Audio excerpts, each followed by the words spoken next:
Hey guys, and welcome to or back to the Pause in Pursuit podcast with your host, Summer Clark.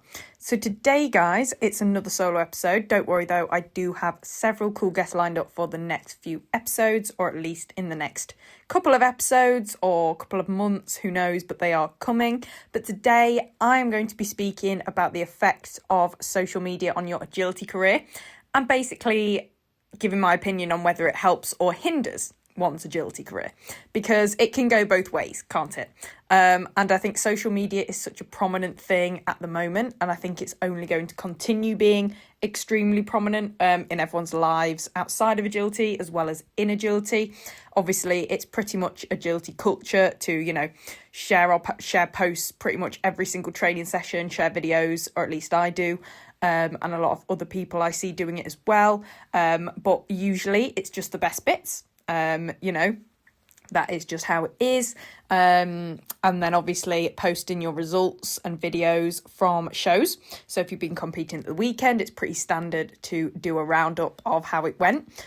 Some people, again, only post the good. I even do post when it has gone badly, just to keep it real, because, I know how impactful it can be if you only see good stuff on social media and you're having a bit of a shit time. It does not make you feel any better. In fact, it makes you feel very much worse.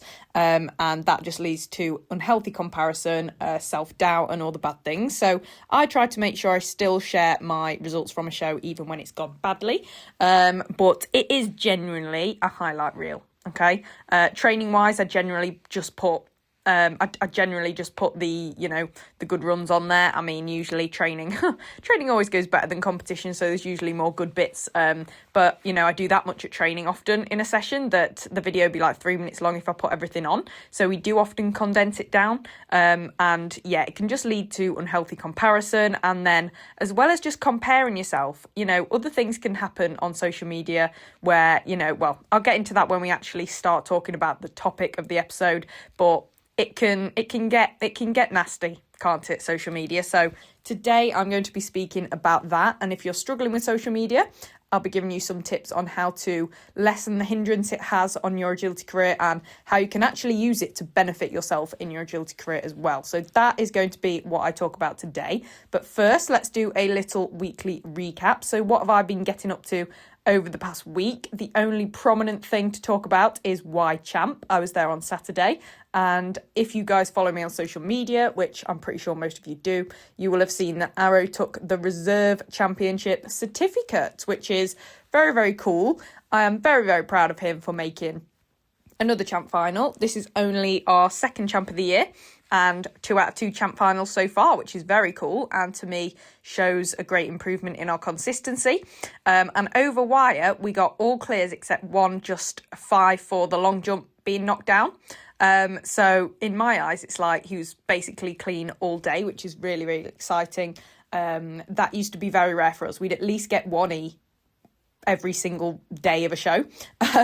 Now we seem to be getting it together consistency wise. I thought it would eventually come, and I knew it'd be when Arrow's a bit older, so he is 6.5 now, and I finally feel like we're becoming really consistent, which is cool. Not saying it'll stay like that, because of course it won't. We'll still have our terrible days where we get all E's and it goes terribly wrong. But as long as it's generally going upwards, then I'm happy, and it does feel like it is doing at the moment. So enjoying it while it happens. But so the champ final then, the thing is, he was really good, but he did lose time on the seesaw as I was behind him going onto it. And as we know, he lacks serious confidence on it at the best of times. So it was a backside and then a long straight line to the seesaw. So backside, jump, backside, gap. Yeah, backside blind, gap, jump, gap, seesaw, and then a turn off the seesaw. Okay, so after that backside blind, obviously Arrow is faster than me and he got ahead of me. He went onto the seesaw while I was behind him. He got to just past the pivot point, looked back at me like, shit, I don't like this, because his good seesaws are when I can be at least a little bit ahead of him. And I knew that walking the course, but it is what it is, okay? It's the course you get on the day, isn't it?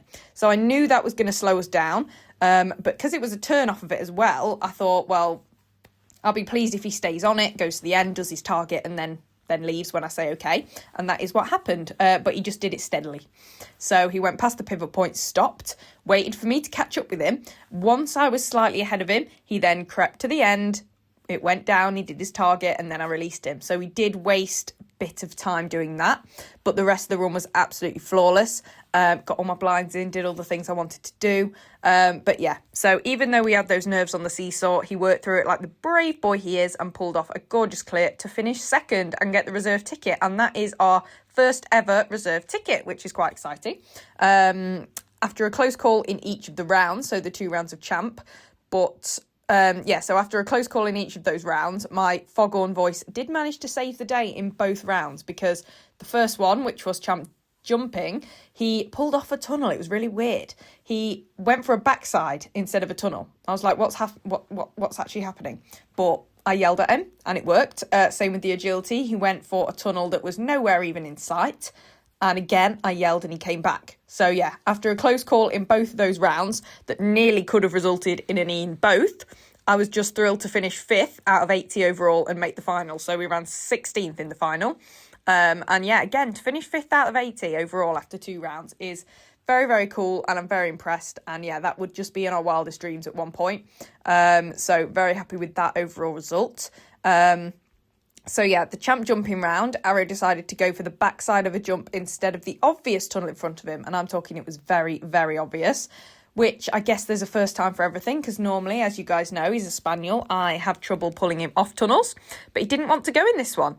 But I was having none of it and put it right with an absolute yell like you would not believe. I think every other person that was running at the same time as me will have that in their videos, okay? So 3 people will have my yell in their videos if they were running at the same time as me in the other 3 rings. How many rings was there?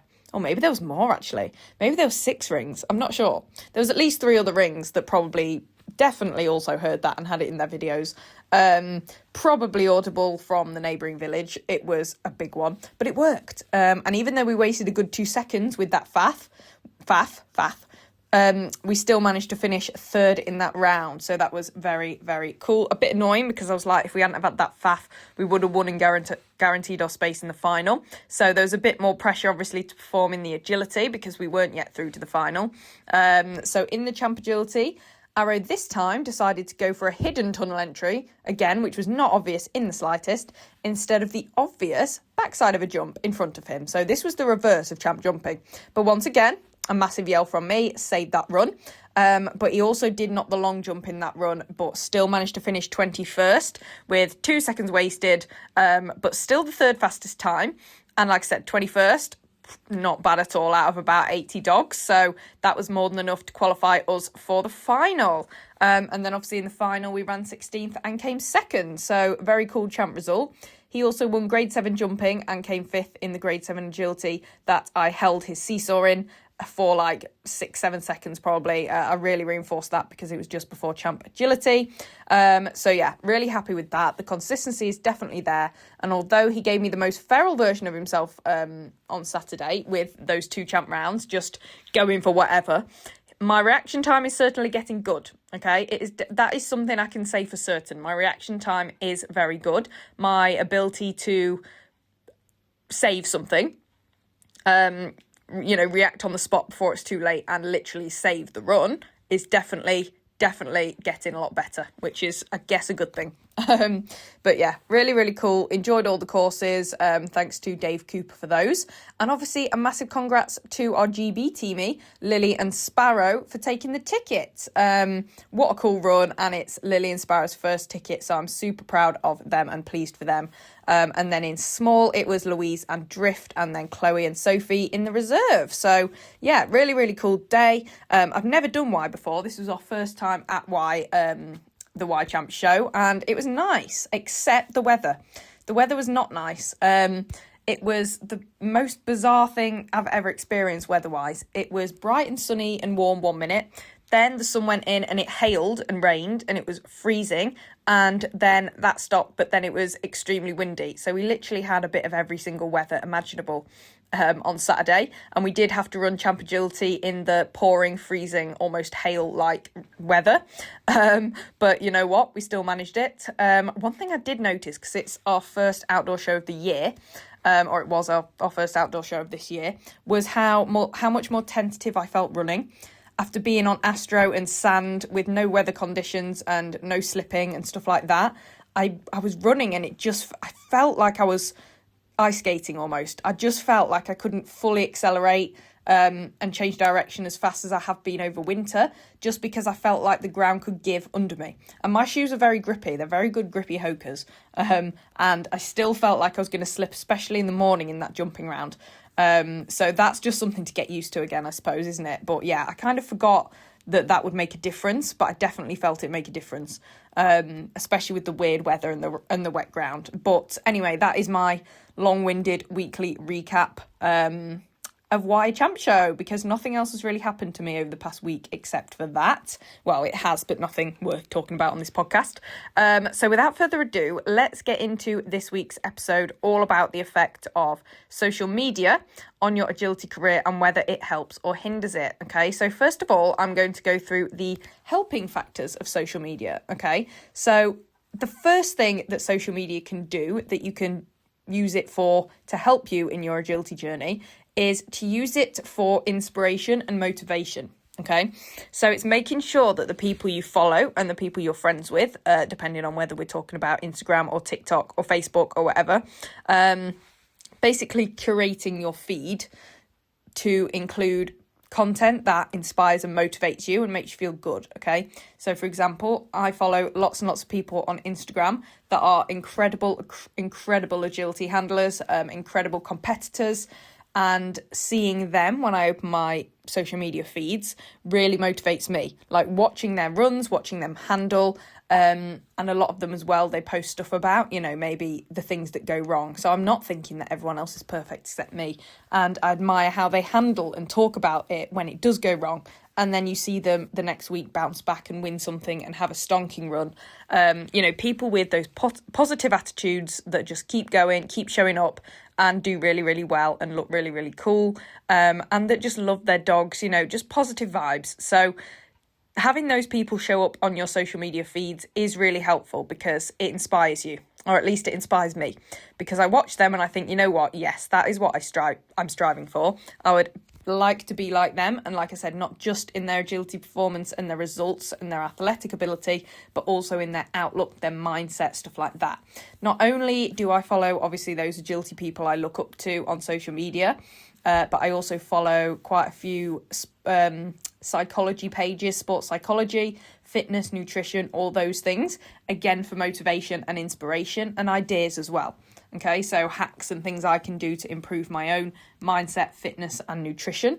Obviously, you do have to be careful who you follow and what you take to literally on social media, because, a lot of people aren't qualified in the things that they're kind of promoting or talking about. So you've got to make sure that you are following reliable sources, or if you're not, or if you don't know if you're following reliable sources, being able to take some things with a pinch of salt, not taking things too literally, and like I said, not taking everything as fact if someone you follow isn't necessarily qualified. Like I said, taking stuff as more inspiration and motivation than absolute fact. Because often things that other people are doing aren't going to work for you. Same with their dog. Things people are doing with their dog might not work for your dog. So it's taking it as inspiration and motivation, but not plain copying other people and exactly what they're doing. It's using things other people are doing and maybe, having your own take on it, and doing it in your own way and fitting it into your own life in your own way, if that makes sense. But it is very motivating to follow those people.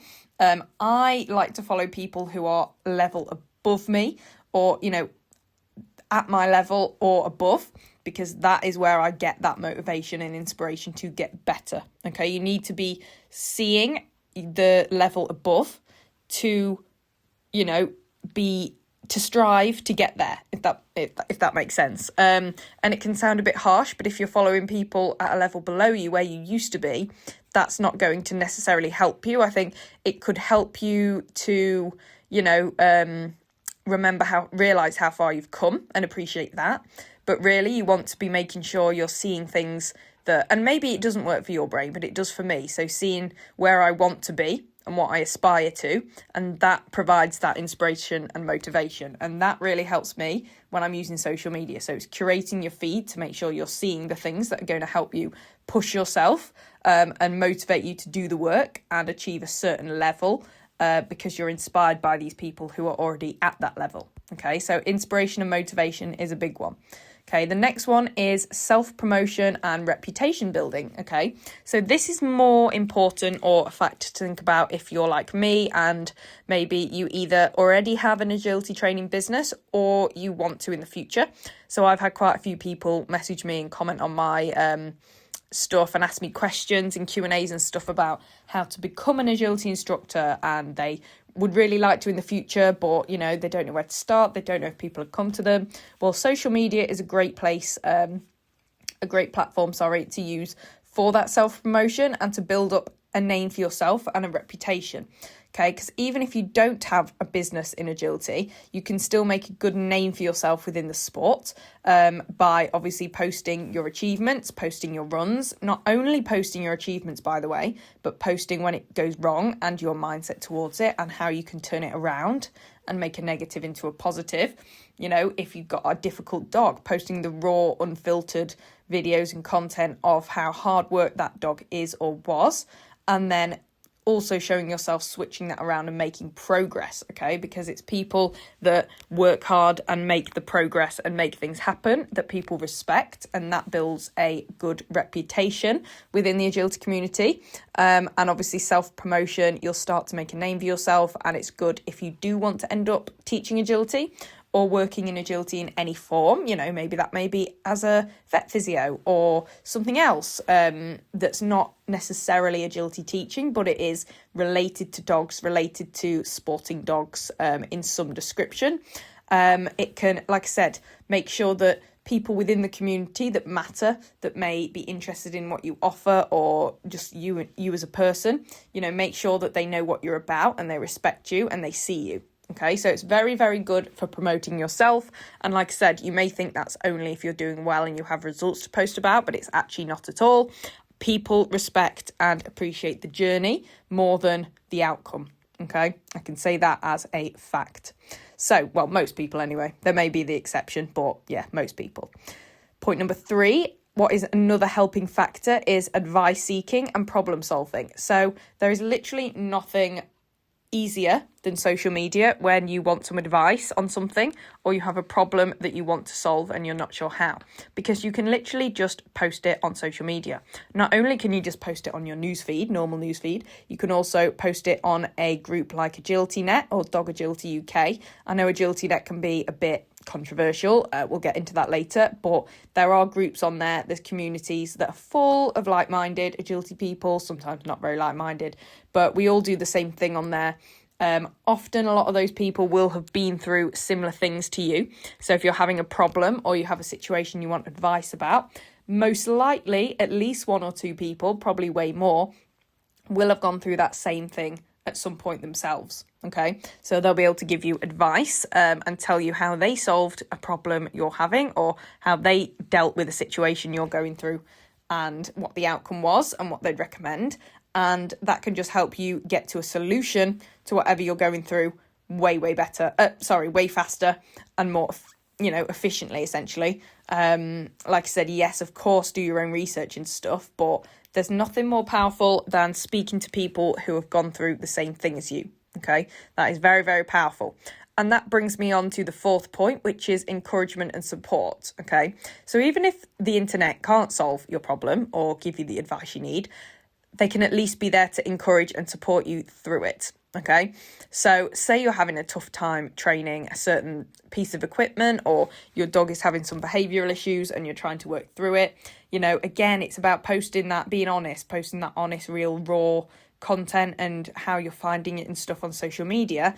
And then pretty much everyone in agility, again, there's the bar few that won't, but they'll probably not interact with it full stop. Okay, the people that will interact are usually going to encourage you through it, support you through it, give you that boost, tell you you're doing a great job. And like I said, maybe offer that's some advice, but even without the advice, you can get a lot of encouragement and support from other people on social media, both people who have been through what you're going through before or are currently in the same boat, and also people that have no idea really what your problem is or how it feels, but they're nice people, they know what it's like to have a dog and do agility, they understand the emotions of the highs and lows, and they're just going to offer you a little word of encouragement or say you're doing a good job or so that encouragement and support can go a very long way in keeping you engaged in the sport, keeping you going if you're having a tough time. Okay.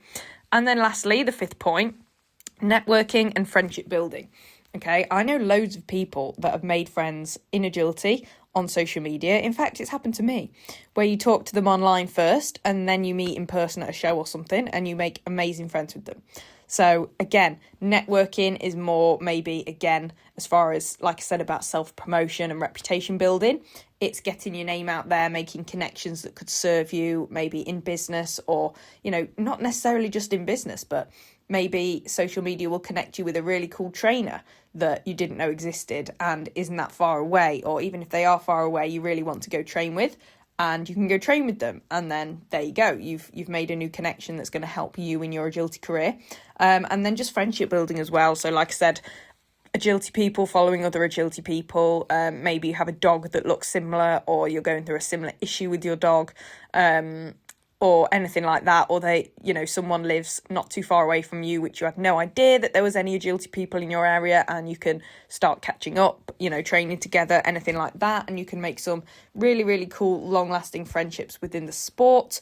And like I said, pretty much all of my friends in agility live quite far away, where I don't see them that often, but for shows. So social media obviously gives me that opportunity to keep connecting with them, keep in contact with them, talk to them regularly, even though we live so far away and can't actually see each other in person very regularly. Okay, so social media is very powerful for friendships, especially in something like agility, where we often don't see people that regularly because of the distance, but we just see each other when we meet up at shows and stuff throughout the year.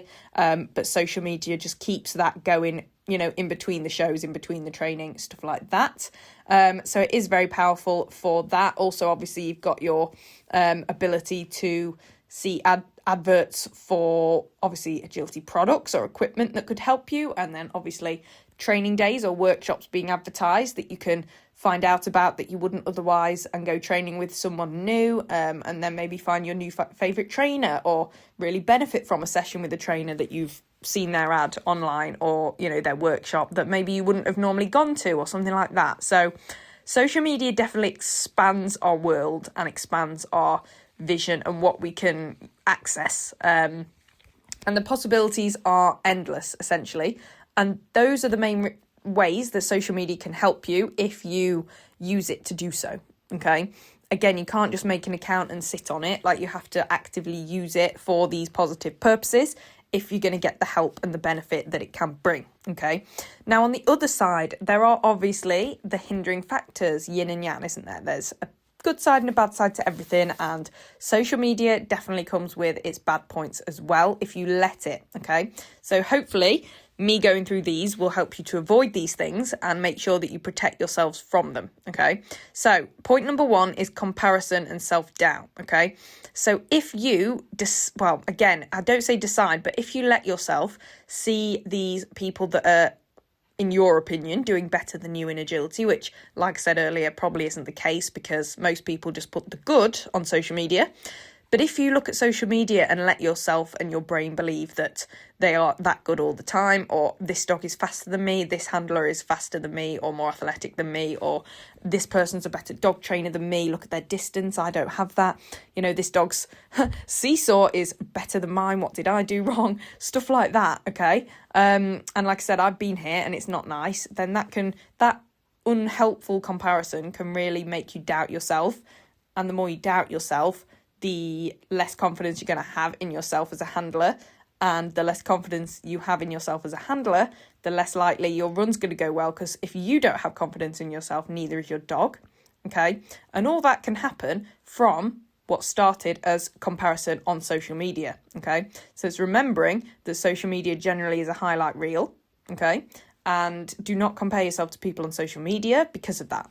Okay, and like I said, if you're really struggling with that, make sure you're following people and accounts that do post the bits that go wrong, or, their honest thoughts on results or shows that they're disappointed with or stuff like that, because it will make you feel a lot less alone, and it will just break that comparison cycle, and you won't doubt yourself as much because you'll realise you are absolutely not alone, and it is actually very normal to feel like you're feeling, okay? So just be aware of that. Point number 2 is complaining and excuse making, okay? So it's very easy to moan on social media and make excuses for why something didn't go your way, okay? So to me, the difference between a valid reason something didn't go well and an excuse that it didn't go well is whether that thing was in your control or not, okay? So a reason it didn't go well could, very well be the wind, for example, or the rain, or the wet ground, okay? Maybe your dog did literally slip and knock a pole, okay? Maybe it's a fact that your dog never performs as well in the wind. That is a reason, okay? End of. An excuse is more when you could have controlled the situation, okay? So, I haven't done a lot of training recently. We haven't done a lot of training recently, okay? That's why the dog didn't do this. Well, that was in your control, and you could have done a bit of training. Even if you didn't have access to equipment, you could have done some training, okay? So to me, there is a difference, and often you can tell by the way people say it whether something is a reason or an excuse, okay? So for me, for example, the seesaw. The reason that I was too slow for the ticket in the Y Champ final was Arrow's steady seesaw. That's the reason, okay? There's no, it's not an excuse. His seesaw was too slow for the ticket, if that makes sense. So again, it's one of those where be very careful how you word things, because sometimes it can sound like people are making excuses when things don't go perfectly. Just know the difference between what's a reason and what's just a plain excuse, because like I said, it's as long as you know you've done everything you can, to assure a good outcome, then you can say, well, we've done everything we can, but this was the reason this happened. That's fine. It's just how it is. Whereas excuses, it can sound a lot like complaining and, just taking away your own accountability and not taking responsibility for your own performance and your own results and stuff like that, okay? Because agilities, there's always going to be other factors. There's always going to be, sometimes, it's the universe or whatever, fate or whatever you say, is against you. Sometimes it's with you, okay? Everything has to align for a good show day, doesn't it, as we all know? And just constant excuse making does get very old, and it's just a very negative space to be in. And I think if you get too used to making excuses, you kind of excuse yourself from mistakes, and you think, I don't need to work hard. Does that make sense? If you're used to making an excuse for everything, it takes away that control that you feel you have over your performance, okay? And like I said, complaining, just complaining, just don't do it on social media. Just, again, it's the way people say things, and again, that's another thing about social media that's dangerous, is you can't tell how someone's saying it as well on social media when they're typing as you can talking to someone in person, because there's no tone of voice, there's no facial expressions, no body language, and that is really dangerous, and that is why you can't take it too seriously. You've got to take social media with a grain of salt, because you just don't know how they wanted it to come across. Sometimes you can tell, sometimes you can't. Some people are better at writing, some people aren't, and that's just how it is. But complaining, again, it's just creating a very negative space, especially if you're on the other side of the complaint. So you see someone, say you're a judge and you see someone complaining about a course they ran in this ring and it was your ring, for example. That's going to have an effect on that judge, and it's not fair and it's not nice. So yeah, complaining about things on social media is just not ideal, especially when it's something, like I said, you can't do anything about it. It is what it is, okay? And that brings me on to bitching and gossiping as well. So bitching about courses, bitching about people, all sorts. It's just not something that should be done, full stop. Not something that should be done, especially on social media. And like I said, gossip, honestly, it's everywhere in every aspect of life, I know, but especially in communities like agility. And it's not nice when it's done in person, but I think it's even worse when it's done on social media to the literal public of agility. every single person. It's not like you're just saying something you've heard to one of your mates, and even that's bad because that can get around and spread as well. And everyone does it, I get it, but social media, like I said, one little thing, it can get around, and whoever's being talked about, it can really affect these people. Especially when it's not clear necessarily what it's about or who it's about. It can, make people feel really insecure or alone, and it's just not very nice. And again, it's just adding to that negative space, making social media a really negative atmosphere when it really doesn't need to be. Like I said earlier, it can be used for so much good, but going on there, getting on Guilty Net and, bitching and gossiping about people or courses or judges or trainers or other competitors and dogs and stuff like that, it's just not the thing to do. I think the best thing to do in that situation is not open social media and actually talk to the person. You can vent to someone if you need to. I vent to my mum about situations or whatever, but don't open social media and type it. It's just not necessary. Even better if you can actually talk to the person you have these feelings about, or the person involved in the situation you have these feelings about, to resolve it, instead of just spreading it into a wildfire on social media. Okay, trolling and criticism is another one. Again, usually this is via anonymous users. Anonymous users usually troll and criticise, but I suppose some people probably criticise on social media with their name on there, I guess. Don't know why you do that, but people are going to criticise, especially if you put yourself out there on social media. One thing that I recommend if you don't want to receive unnecessary criticism or trolling is not to do one of those anonymous question things on Instagram. When people ask me a question but make it anonymous, you're asking for trolls and hate and criticism. Okay? If you do it where they have to have their actual name on there, you're less likely to get it. Okay? And like I said, I'm sure people talk about me in negative ways for whatever reason. It's just communities and people, isn't it? And groups of people. But as long as I don't hear about it, it's fine. As long as it's not spread all over social media, or, people don't talk behind my back. I'd rather someone come up to me and tell me. Much rather. Okay? So, like I said, trolling and criticism, it's something to look out for, but it's usually anonymous. And like I said, just avoid those anonymous question boxes if you don't want that, because they're going to jump on that. Keyboard warriors are going to jump on that and be like, this is my moment to get my point across without having my name attached to it, okay? And there's no need for it. There's no need for trolling and criticism, but some people, and they're generally unhappy people, do use social media to do that, okay? And honestly, the more you put yourself out there on social media, like I do, the more you're actually setting yourself up for it, but you've got to expect it.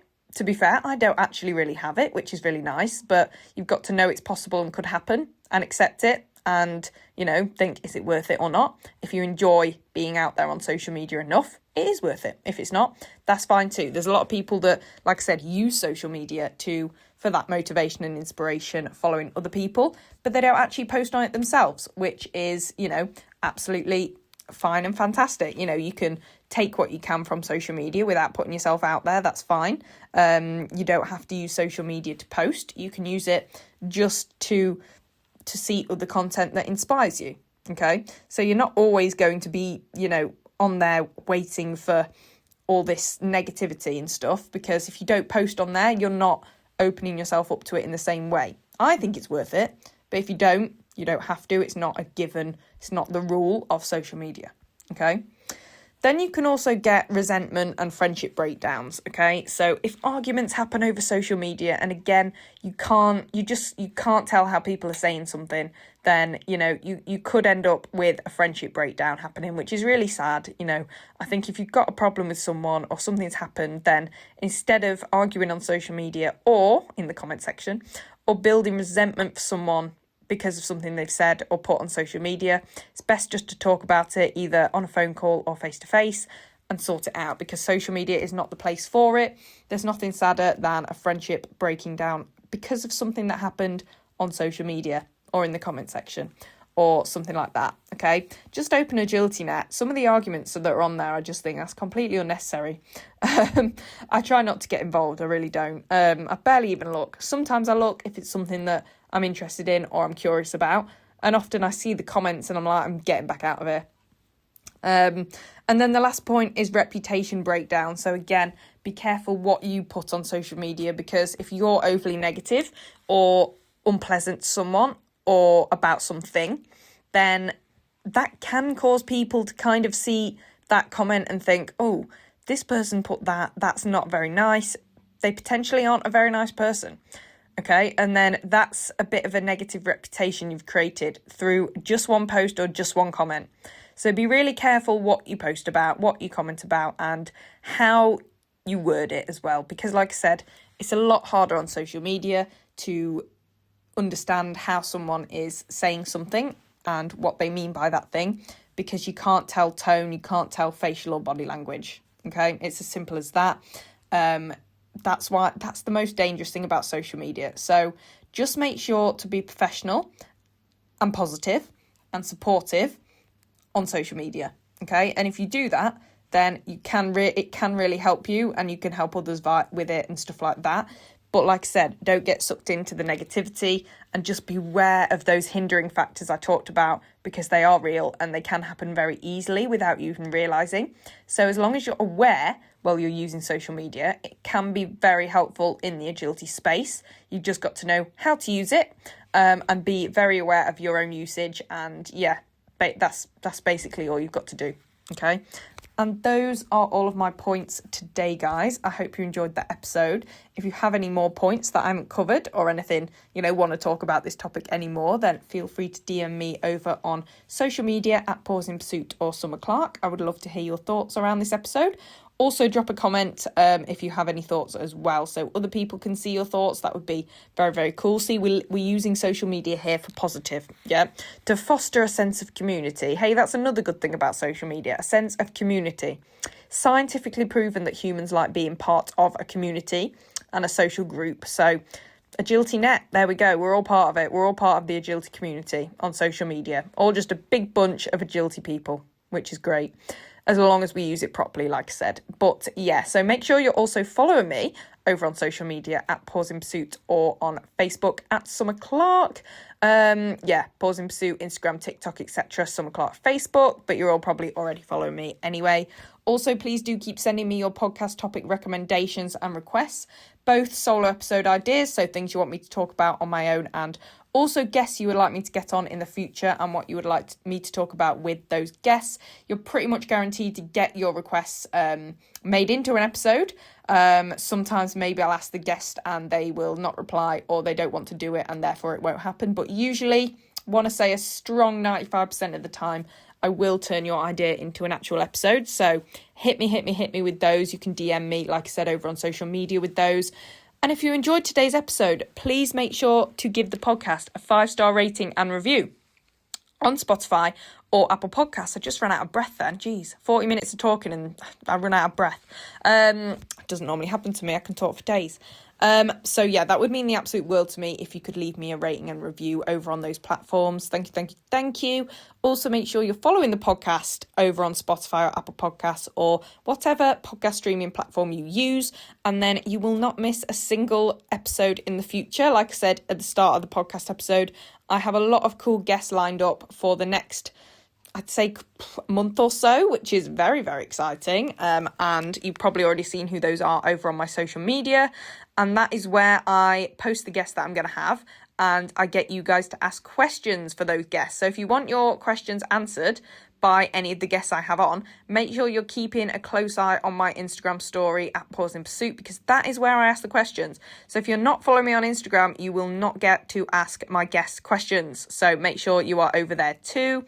I also offer in-person agility training in Lincoln. So I offer one-to-one lessons and also group classes. So again, please do just pop me a message if you're interested in either of those. One-to-ones, I'm super flexible. And then if you'd like to be a part of my regular group classes, then just message me and I can let you know what's currently available, which classes I have spaces in and stuff. I would love to help you guys make this season amazing. So please, if you would like to come to Lincoln and train with me in person, again, just send me a message. Also, if you would like to purchase or just have a browse of any cool agility training aids, so I spoke about training aids in my previous episode, go and listen to that if you haven't already, the one from last Wednesday before this episode, then please do follow my link to Safe Stride Solutions. Safe Stride Solutions basically makes loads of really cool agility training aids, which have really helped both me and Arrow and also my students that I teach as well.